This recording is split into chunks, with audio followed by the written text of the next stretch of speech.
you say you will when you won't. Oh, baby, do, baby, when you don't. Let me know, honey, how love feels. Is the truth now? Is love real? Honey, don't. Good morning. It's Monday, October 19th. I'm Tom Remington. Thanks for joining me for another episode of Open Air. You like my background here today? Yeah, I thought I'd brighten things up here a little bit and show off the stars and stripes for you. Hey,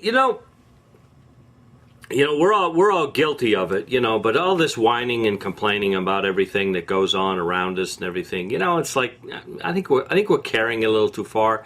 I think we've turned into a bunch of whiners and complainers and really very few people offering up any kind of solution to the problems that we're whining and complaining about. And for me particularly, I'm really kind of sick of it.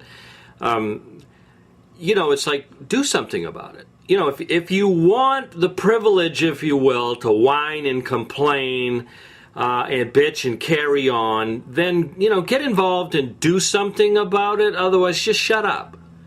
I remember back in high school, that was a few years ago, but I won't tell you exactly how many.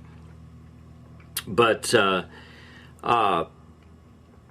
we had a guy that was evidently was stealing our lunch money. When we went into the gym, we hung our street clothes up in the locker room, and this guy would come in during gym class and would take everybody's lunch money that he could get his hands on.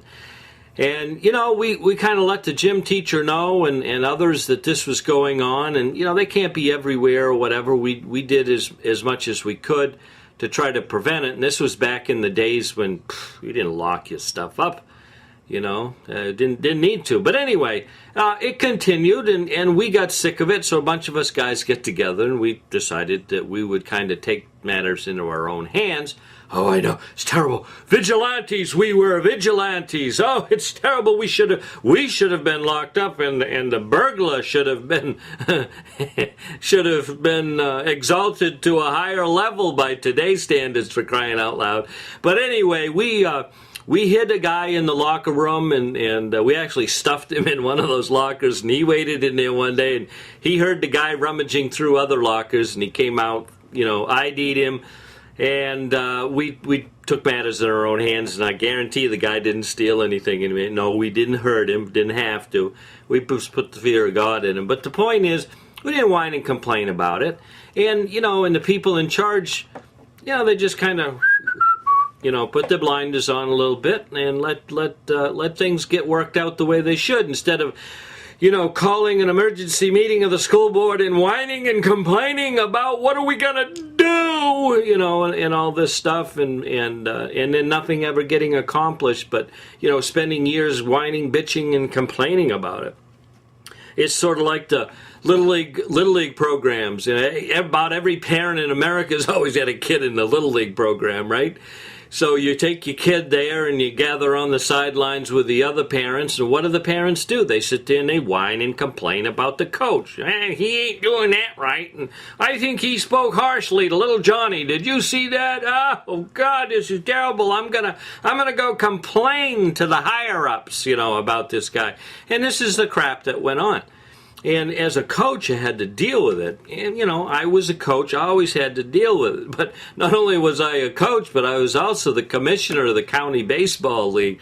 And I remember I picked up the local paper one day, and there's a letter to the editor in there from 3 parents who, had these awful things to say about me. And first, I had known anything about it. And, in a case like that, you would think somebody would approach you first and say, hey, we got a complaint.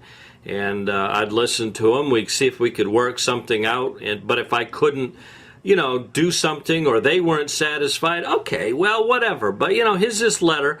And I didn't complain. I didn't whine. I didn't carry on. I didn't write another letter to the paper. And I didn't, whatever. This is kind of the way it was. But I tell you what I did do. The next spring when it came time to organize the teams and everything, you're always looking for coaches and everything. Picked up the old telephone, called them. They were first on the list. I didn't tell them anything. I didn't ask them anything. I told them. I said, here's the name of the team that three of you will be coaching. You can pick up your uniforms and equipment in my office anytime practice starts on Monday. I'll have a schedule for you. And there wasn't much they could say about it. They did it, and they learned a lot from it. They learned that a lot of their bitching and complaining and whining was unjustified and unfair to the person they targeted, and all of that sort of stuff. And you know what's amazing though is I think a lot of those same parents who sit on the sidelines or in Little League whine and complain because things ain't going the way they want them to. You know, they're all in the White House now. Yeah, you know, it's like, you know, here's the White House, the staff in there that are obsessed and whining and complaining about what Fox News reports on TV. Who cares? Who cares? You know, if Fox News is putting out a terrible product, nobody's going to watch it, are they? You know, isn't it so why complain about it and legitimize the whole thing? It just doesn't make any sense. But I don't want to get onto that subject. You know, but it's just we've turned into a bunch of whiners. Rush Limbaugh wants to buy into, you know, an NFL team, and it just brought out all the whiners and the complainers, and add to that list the liars.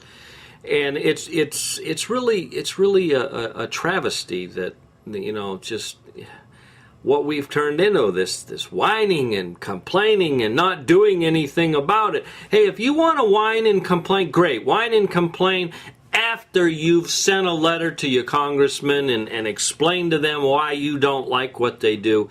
You know, and then you sort of have a right to bitch and complain about it. Otherwise, you know, I'm sick of it. I'm sick of listening. You know, Congress has an approval rating of 29% or some foolishness like that. And, you know, and it's like, I wonder why. You know, because that's all you hear. From both sides. Doesn't matter. Democrat, Republican, you know, they're all alike. Oh, did you hear? He called me a liar. He says we're all going to die early. Oh, you know, today he said in front of it, we need to do this, we need to do that. And nobody's not offering up any solutions, you know.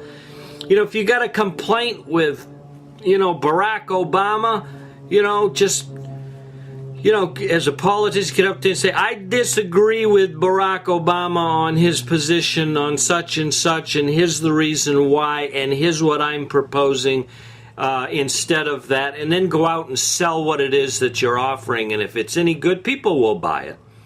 People don't want to listen to whining and complaining. No, they don't. They just don't want to listen to it. Sick of it. Sick and tired of it. You know, and they wonder why so few people show up to polls. Come on, you know, stop the whining, get to work, do your jobs, people in Washington. Stop your complaining, and you people at home, stop your whining. Get involved if you don't like it. All right? Anyway, guess what? That was my whining and complaining and bitching for today. But you go out and have a good day. It's a bright, sunny day outside. And I hope you enjoy it. And I'll see you next time right here on Open Air with Tom Remington.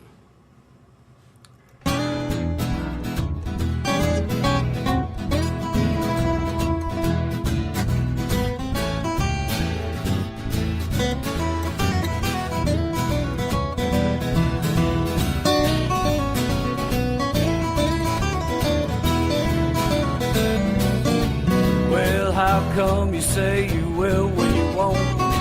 Oh, baby, do, baby, when you don't. Let me know, honey, how love feels. Here's the truth now, is love real? Honey, don't